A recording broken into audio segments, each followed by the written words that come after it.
Salam Internasio, nama saya Dityo Darmawan Sudagung, dosen program studi hubungan internasional yang saat ini sedang menempuh studi doktoral di University of Vienna pada Department of International Development. Kali ini saya berada di Istana Schönbrunn yang merupakan bagian dari kejayaan Kerajaan Hofburg Austria.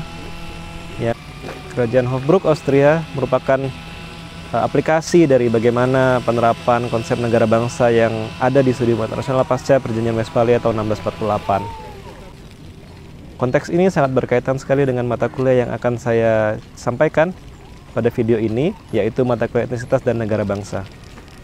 Mata kuliah ini mengkaji bagaimana etnisitas sangat berperan penting dalam pembentukan sebuah negara bangsa, atau bahkan bisa menjadi sebuah isu yang sangat kontroversial dan diperdebatkan dalam kajian tentang kenegaraan. Bagaimana kemudian aktor negara bisa sangat represif terhadap suatu kelompok etnis tertentu yang menyebabkan terjadinya konflik etnis.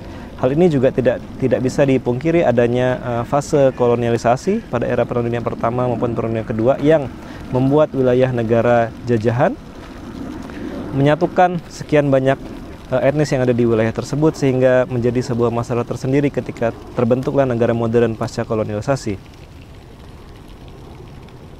Adapun materi pembelajaran yang akan dibahas pada mata kuliah ini adalah ras dan etnis, konflik etnis, keterhubungan antar agama dan etnis, bangsa dan negara bangsa, nasionalisme, serta yang terakhir konsep societal security dalam Copenhagen School yang melihat bagaimana masyarakat, identitasnya menjadi suatu isu yang menarik untuk dibahas dalam studi keamanan global. Metode pembelajaran yang akan saya terapkan pada mata kuliah ini adalah tatap maya ataupun tatap langsung, menyesuaikan dengan kondisi waktu perkuliahan maupun kondisi lainnya yang mungkin saja bisa disesuaikan. Adapun sistem pengajaran yang akan dilakukan menggunakan metode ceramah, diskusi, baik itu kelas maupun diskusi kelompok, kemudian berupa kegiatan berupa debat ilmiah, serta penugasan berupa karya ilmiah dan juga presentasi ilmiah. Terkait sistem penugasan dan penilaian, saya akan menerapkan 4 tugas pokok, yaitu mahasiswa akan dituntut menulis sebuah esai kelompok mengenai jika mereka menjadi pemimpin negara multinasional, apa yang akan mereka lakukan. Hal ini akan menuntut mereka melakukan simulasi-simulasi karena setiap kelompok akan terdiri dari berbagai orang yang berbeda-beda pemikirannya. Ini akan menjadi representasi dari bagaimana etnis-etnis yang berbeda melakukan kerjasama ataupun berkonflik dalam dalam kepentingan mereka. Kemudian akan juga diberikan tugas debat secara berkelompok mengenai tema besar The Future of Nation State yang akan dibagi ke dalam 3 subtema ataupun submosi yang akan menuntut bagaimana mahasiswa mempunyai gagasan-gagasan yang menarik dalam sebuah role play menjadi oposisi atau interposisi terhadap mosi tersebut.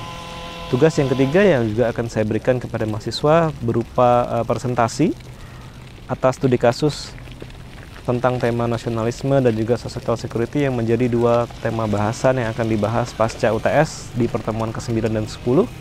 Saya juga akan memberikan 1 tugas esai individu yang akan menilai bagaimana pemahaman mereka atas penguasaan materi secara keseluruhan dengan memilih salah satu studi kasus dan bagaimana mereka menerapkan itu dalam studi HI yang tentu saja akan memastikan bagaimana mereka mengikuti kaidah-kaidah penulisan ilmiah dan khususnya bagaimana mereka memastikan tidak melakukan plagiarisme.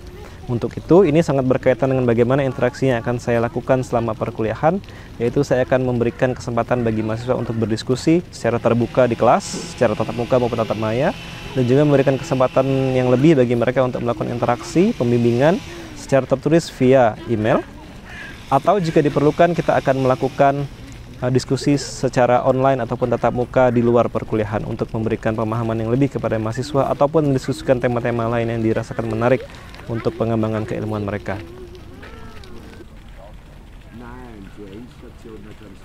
Kemampuan yang diharapkan didapatkan oleh mahasiswa setelah mengikuti mata kuliah ini adalah mereka mampu menjelaskan fenomena-fenomena yang terkait dengan kajian etnisitas dan negara bangsa melalui beberapa kegiatan, baik itu membaca, diskusi, debat ilmiah, serta kemampuan menulis karya ilmiah dan juga mempresentasikan gagasan mereka melalui presentasi kelompok. Demikianlah deskripsi mata kuliah yang saya tampilkan mengenai mata kuliah etnisitas negara bangsa. Semoga memberikan manfaat bagi para pestudi hubungan internasional maupun yang memiliki hirauan terhadap etnisitas maupun negara bangsa. Dan selamat menyaksikan video pengajaran yang saya tampilkan berikut ini. Salam internasional. Kita akan pada pertemuan ini mendiskusikan mengenai materi nation state, dan multinational state yang menjadi bagian dari mata kuliah etnisitas dan negara bangsa. Nah, ya, ini yang tadi saya sebutkan, tujuan instruksional kita pada hari ini adalah memahami 3 konsep ini. Dan mungkin di bagian akhir, bukan mungkin ya, dan memang di bagian akhir kita juga mencoba mengkritisi sejauh mana sih sebenarnya konsep ini masih relevan atau tidak bagi para penstudi HI. Oke, kemudian untuk referensi bacaannya, teman-teman bisa cek, setidak-tidaknya bisa sambil dibaca ini bukunya nanti setelah selesai sesi ini untuk mengkonfirmasi beberapa informasi yang saya sampaikan. Atau syukur-syukur mungkin kayak Bang Sahrul nih yang paling rajin, biasanya dia udah baca duluan nih. Entah Smith Rose atau Karsnice atau Benedict Anderson nih. Aksesnya sudah saya bukakan untuk semua orang. Nah, sebelum kita mulai, kita pemanasan dulu nih. Pemanasan, coba teman-teman akses www.menti.com, enter code-nya, dan kita lihat nih sejauh mana pemahaman kalian terhadap materi yang sebelumnya sudah disampaikan. Saya stop share dulu di sini, saya buka Mentinya.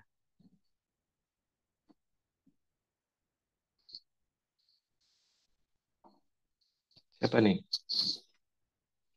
Ivan atau Anissa atau Gusti? Oh, Syahrul lagi ngambil kopi kayaknya nih. Oke, silakan, Ivan. Mungkin? Ya, silakan, Ivan. Saya tadi memberikan 3 kata kunci yang mungkin jadi salah satu materi mengenai konflik etnis. Ya, saya tadi menjawab racialism, ethnocentrism, sama nations. Oke. Salah satu, Van. Kenapa itu menurut Ivan yang paling memorable? Ya, mungkin racialism ya kali ya Pak. Secara dalam isu di hubungan internasional, perbedaan antar ras dari suku bangsa tertentu itu sekarang menjadi hal yang menjadi rahasia umum sebagai konflik atau pemicu dari konflik etnis. Simpelnya seperti itu sih Pak. Seperti semua kita semua ketahui saat ini lah. Oke, terima kasih Ivan. Nah, jadi menyambung dari yang sudah Ivan sampaikan, itu memang benar, dan juga yang sudah teman-teman sampaikan nih di Mentinya, antara lain ada budaya minoritas, ada terkait dengan konflik bersenjata, bahkan sangat memungkinkan yang terjadi di cuplikan film Hotel Rwanda ya, yang kita tonton waktu itu bersama. Terus ada perang saudara, benturan, etnosentrism, dan baru-baru ini kalau kalau kalian mengikuti pemberitaan di Azerbaijan, itu sedang terjadi juga tuh antara Azerbaijan dengan Armenia, ada kelompok etnis yang di pinggiran Karabakh itu sedang mengungsi karena akhirnya Armenia bersedia melepas wilayah itu kepada Azerbaijan. Nah, setelah sekian lama perang saudara dan konflik etnis terjadi di situ. Nah, ini yang jadi salah satu apa ya, relevansi bahwa ternyata kajian tentang etnis itu tidak bisa dilepaskan dalam studi hubungan internasional gitu. Walaupun mungkin bagi beberapa orang ya kan sering sering tuh ada pertanyaan, mungkin kalian pernah dengar ya dari beberapa seniornya atau mungkin rekan dari seniornya atau mungkin dari dosen pernah cerita, atau orang yang belajar HI di luar Untar misalnya, sering dipertanyakan tuh, HI-nya di mana? Kan belajar etnis, belajar isu yang sangat kecil nih, kelompok kan, di pertemuan 1 dan 2 kita sudah bahas tuh mengenai etnis sendiri, kelompok yang memiliki identitas yang sama. Terus gimana nih bisa kelompok yang kecil yang tinggal di satu wilayah yang juga mungkin kecil jadi hirauan yang dibahas sedunia. Nah, tadi-tadi itu contoh-contohnya.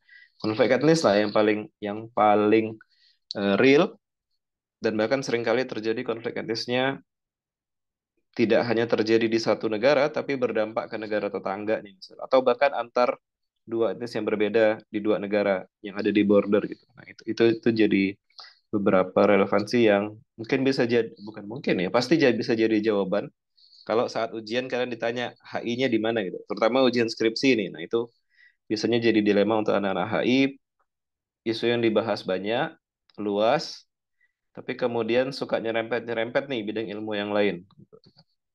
Kan ada yang, seingat saya ada yang membahas film, ada yang membahas konser musik. Nah, ngapain anak HI bahas konser musik gitu kan? Misalnya ada senior kalian yang bahas tentang konser musik di Hamburg atau Frankfurt ya, di Jerman itu. Untuk apa sih anak HI jauh-jauh neliti soal band musik, padahal image orang adalah belajar HI itu ya belajar soal politik gitu. Ternyata enggak juga, karena selama ada aktivitas itu dan perkembangan studi HI juga sudah meluas dari yang sangat tradisional tadi ke isu-isu yang bahkan tidak lagi membahas aktor negara dan membahas aktor-aktor yang lain. Ini salah satunya gitu. Nah, balik lagi ke materi kita pada hari ini. Kita pertama akan mendiskusikan definisi mengenai nation gitu. Padahal by definition, kalau kita lihat sebenarnya istilah nation itu juga diartikan suku sebenarnya. Nah ini, menurut Mings, nation atau bangsa itu sekelompok orang, dia berbagi identitas yang sama, karakteristik yang sama. Tidakkah suku itu juga begitu gitu? Yang membedakan antara identitas kesukuan dengan identitas kebangsaan.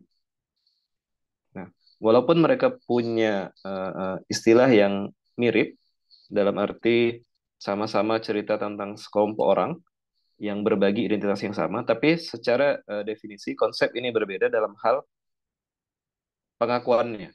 Atas ini definisi tentang bangsa versi French yang mengidentikan bangsa dengan kewarganegaraan. Nah, kita diskusikan dengan konsep bangsa yang kita pelajari tadi versinya Mings atau versinya English European tadi, maka bangsa itu atau nation itu merujuk kepada sebenarnya ke etnisnya gitu.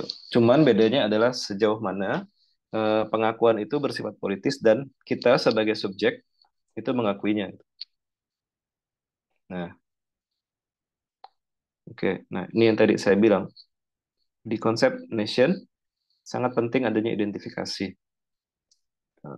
Oh ya, kalau ada pertanyaan teman-teman bisa aktifkan fitur question and answer.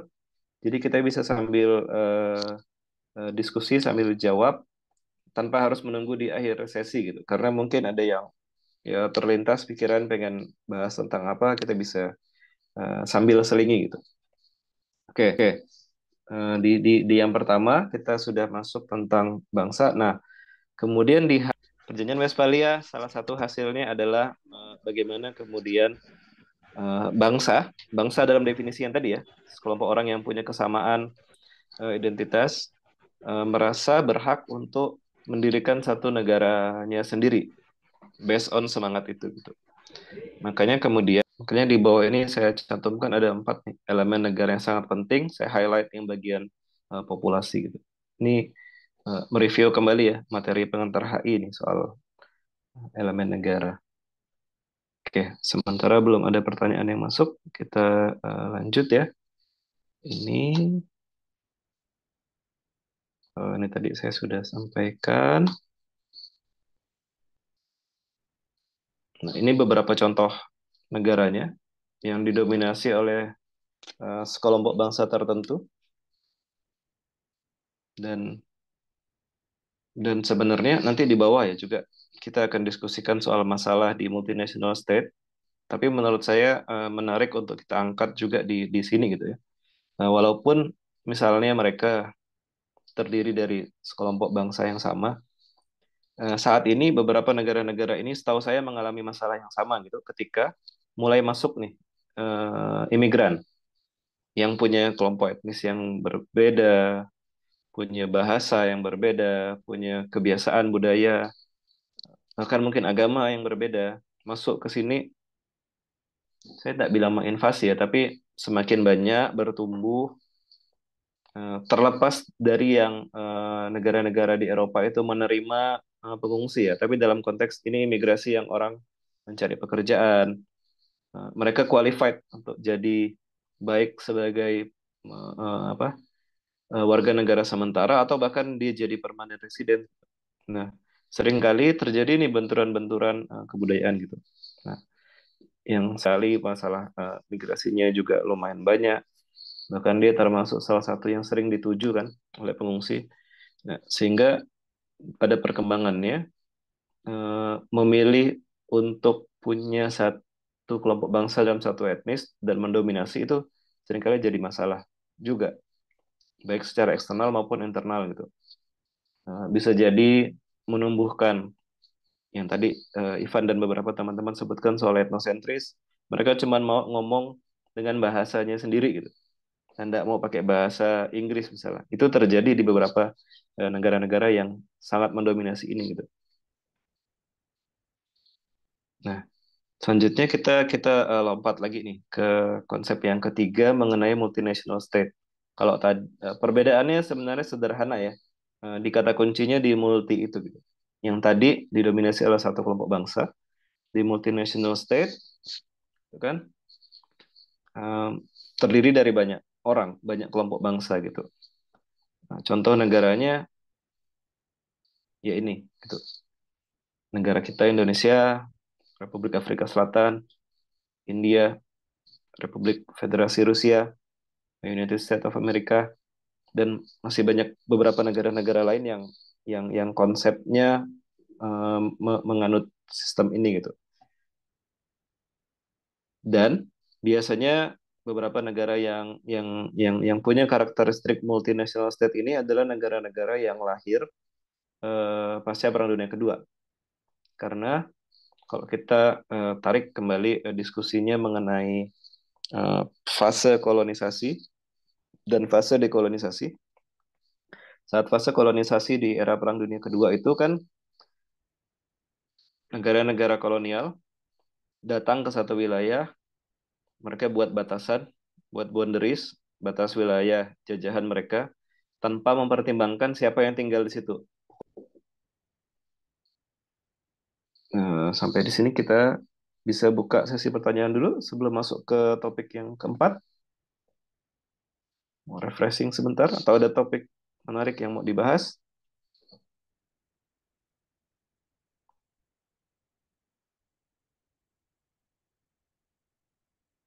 Sahrul maju mundur mau hidupkan mic mungkin? Ada yang mau komentar atau Pak, menanggapi misalnya? Ya, boleh nanya silakan. sesuatu? Oh, Joy. Ini Pak, Silakan, Joy.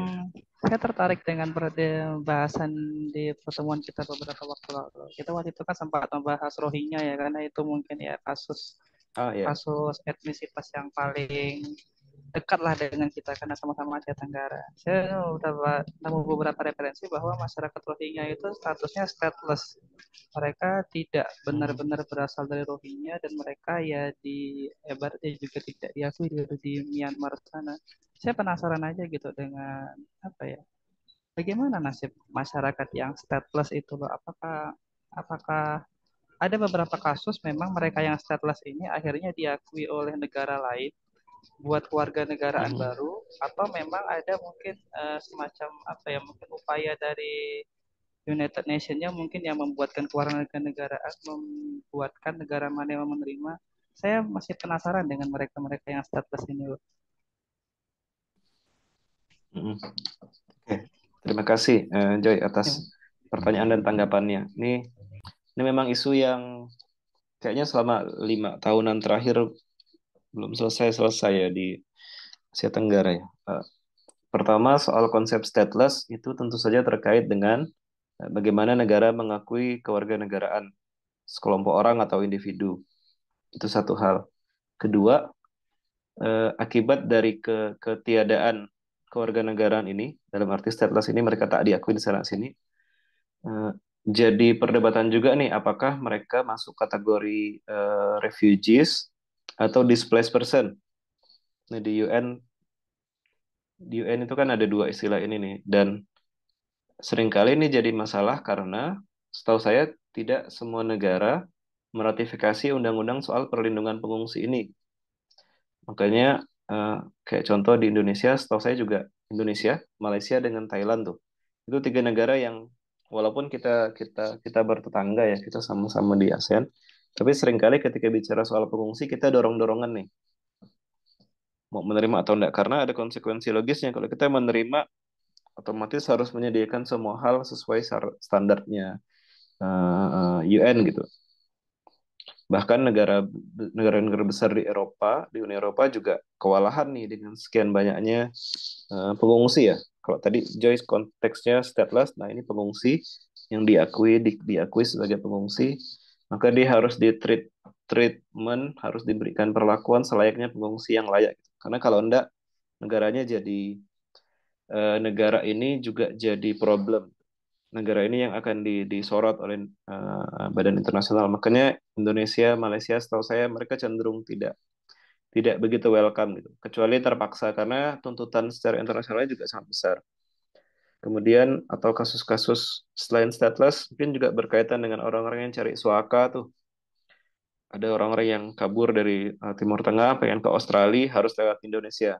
Indonesia setahu saya enggak hirau dengan isu ini, makanya seringkali apa ya, enggak juga mau menampung gitu karena itu tadi problemnya soal pertanggungjawaban secara internasional, belum lagi terkait budget segala macam, dan akan jadi perdebatan seperti yang tadi saya bilang ya, akan jadi debat publik, sejauh mana sih negara itu mampu mengakomodir pengungsi ini sementara mungkin kemampuan mereka mensejahterakan rakyatnya belum terpenuhi, atau sebaliknya mungkin akan ada seperti apa ya, kritik dari masyarakat, kenapa sih sibuk-sibuk ngurusin mereka sementara kami saja yang warga negara aslinya belum. Nah, terkait hal ini juga Joyce, stateless, pengakuan kewarganegaraan itu kan berdampak pada hak-hak yang melekat setelahnya nih. Misalnya pengalaman saya, misalnya saya pernah meneliti dan mewawancari beberapa orang yang tinggal di batas Indonesia dan mereka sudah lama tinggal di Malaysia. Mereka merasa kesulitan nih untuk dapat kewarganegaraan di Malaysia walaupun udah lama tinggal ya. Kenapa? Karena saya yakin pemerintah Malaysia juga agak apa ya, juga agak memperketat karena ada hak-hak yang melekat setelah mereka diakui sebagai warga negara. Sama misalnya kayak di Eropa ini, kalau dia udah diakui sebagai dapat residence permit ya lah, misalnya izin untuk tinggal walaupun sementara sekian tahun, dia akan dapat semua hak-hak yang melekat di dalamnya, subsidi-subsidi segala macam. Nah itu tentu akan berpengaruh ke anggaran negara. Itu mungkin jawaban sementara saya sambil nanti kita bisa diskusikan lebih lanjut. Terima kasih tanggapannya. Oh, nah, masalah-masalah yang muncul di negara multinational state. Yang paling penting dari kelima ini adalah, oke, yang tadi bagian pertama saya sudah jelaskan nih bahwa seringkali di negara-negara modern pasca Perang Dunia Kedua, wilayah ini dipaksakan terdiri dari berbagai bangsa karena tadi warisan penjajahan. Oke, yang kedua, kemudian akan ada rasa nih, siapa nih yang paling asli? Orang Kalbar sering kan, kalian mungkin di medsos kalian sering nih. Siapa sih orang aslinya Pulau Kalimantan? Eh, Tidak, mohon maaf untuk yang mungkin tergabung dalam kelompok-kelompok kesukuan ya. Tapi misalnya ada sekelompok orang Dayak yang mengklaim mereka lah orang asli, atau orang Melayu yang mengklaim mereka lah orang asli, atau kalau misalnya kita ke Mampawah misalnya, orang-orang Bugis merasa mereka lah orang-orang asli karena Oku Dayeng Menambun lah yang mendirikan kerajaan. Nah, itu menimbulkan rasa ini klaim atas self determination mereka gitu. Nah, kemudian tadi Ivan bilang apa sih kemudian tantangan yang mungkin bisa dihadapi ya? Apakah itu menguntungkan atau merugikan? Bisa debatable ya. Karena udah pasti kalau dia multikultur, pasti beda bangsa, beda bahasa, beda kebiasaan, belum lagi beda keyakinan keagamaan, dan beda sejarah. Lalu muncul tadi pertanyaan, dari mana munculnya? Munculnya bisa ditrace ke belakang soal pola migrasi gitu. Misalnya kita sekarang lagi heboh nih isu rempang kan di Batam. Investor dari China mau masuk dan seringkali ini melebar ke sentimen negatif terhadap orang-orang Tionghoa yang ada di Indonesia.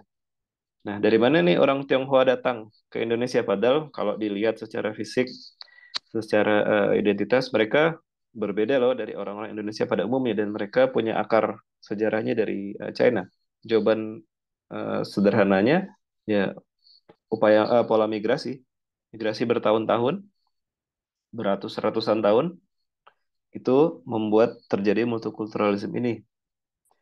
Migrasi dan yang terakhir mereka berintegrasi, kawin beda suku, punya anak keturunan dan seterusnya itu sangat mempengaruhi itu kan di Jawa dengan orang yang luar Jawanya, yang di Sumatera dengan non Sumateranya, di Kalimantan, di Pontianak sendiri banyak yang berbeda ini itu ikut mempengaruhi bagaimana multikulturalisme itu terjadi.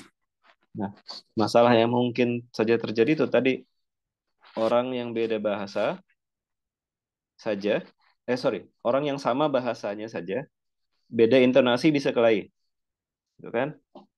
Misalnya kayak dicontohkan kita berteman, kita mohon maaf kita gunakan kata anjing dengan intonasi yang meninggi, dengan kata anjing pada tataran yang biasa kita membicarakan anjing dalam konteks hewan, itu akan berbeda maknanya gitu. Beda dengan kita meninggi gitu kan? Atau orang-orang Jawa yang pakai istilah gimana Van? Pakai kata cuk dan kawan-kawannya kan itu juga bisa berbeda gitu. Intonasi mempengaruhi bagaimana pemanaan dan penerimaan orang gitu. Itu untuk orang yang punya bahasa yang sama, apalagi beda bahasanya, bisa beda penerjemahan pemanaan, beda kebiasaan. Kalbar termasuk yang punya sejarah kelam soal konflik etnis kan, baik antara Madura dengan Dayak, Madura dengan Melayu. Sebelumnya dulu era 65-an Dayak dengan Tionghoa, atau mungkin bisa ditrace lagi jauh ke belakang. Salah satunya karena perbedaan-perbedaan ini gitu. Nah, itu yang mesti disadari ketika uh, kita hidup di negara yang multikultur atau ketika nanti kalian jadi pembuat kebijakan gitu. Aspek-aspek itu perlu disadari dengan benar gitu. Berhubung waktu yang juga membatasi kita, saya coba rangkum 3 materi besar yang kita diskusikan. Yang pertama, tadi kita sudah mendiskusikan tentang bangsa dan etnis, khususnya bagaimana bangsa itu berbeda dengan etnis dalam hal self-awareness-nya dan rekognisinya, ya, pengakuan terhadap identitas kebangsaan itu. Lalu kemudian kelompok orang ini mendirikan negara dengan unsur pemerintahan, wilayah, dan seterusnya, yang mungkin saja di satu sisi didominasi oleh satu kelompok, atau ada negara-negara lain yang berbeda kelompok, yang kemudian jika didiskusikan lebih lanjut dapat memunculkan masalah-masalah, baik masalah integrasi, disintegrasi, konflik etnis vertikal, atau gesekan-gesekan, atau bahkan bisa saja muncul dengan kelompok eksternal yang di luar wilayah negara itu. Terakhir, untuk penugasannya, ini silakan dikirim ke email.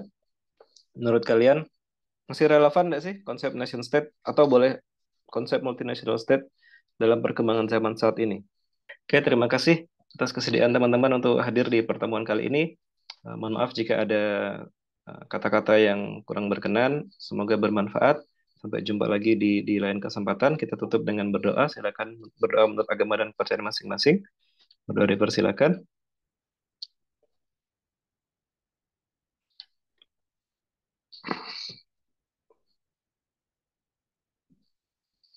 Oke, berdoa selesai. Terima kasih. Sampai jumpa di lain kesempatan. Selamat pagi, selamat siang waktu Indonesia. Assalamualaikum warahmatullahi wabarakatuh. Waalaikumsalam warahmatullahi wabarakatuh. Terima kasih, Pak. Recordingnya saya stop ya.